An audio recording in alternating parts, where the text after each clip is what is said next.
مرحله چهارم پاسخ باید بدیم.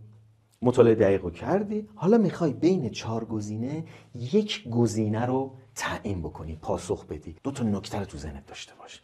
اولا قبل از اینکه پاسخ صحیح رو انتخاب کنی، علامت بزنی، هر 4 گزینه رو بخون.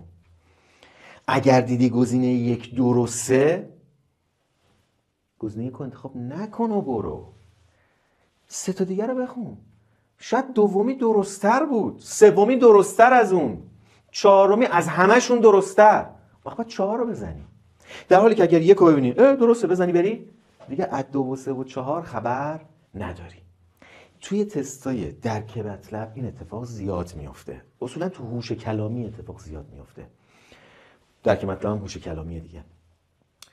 بعضی گزینه‌ها درستن، بعضی از گزینه‌ها درست‌ترن و یک گزینه درست ترینه. شما باید درست ترین رو بزنید. برای این کارم باید 4 تا گزینه رو خونده باشی. این یه نکته.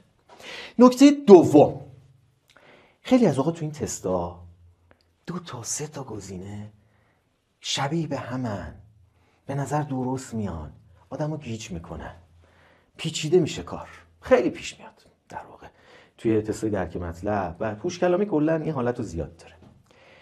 یکی از راه‌های برخورد با این موضوع اینه که غلط‌ها رو حذف کن به جای اینکه درست رو مشخص بکنی.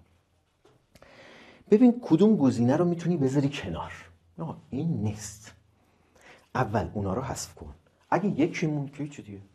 یه دونه درسته. اگه احیانا 2 تا موند، حالا بین 2 تا بیا فکر کن کدوم درست تره. اگر 4 تا باشه هی بخوای از این بپری به اون، گیج میشی. باید تعداد رو کم کنی. اونایی که فکر میکنی این غلطه، این نمیشه، اونا حذف کن، بمونه 2 تا. حالا بین 2 تا یه مقدار در واقع برو برگرد.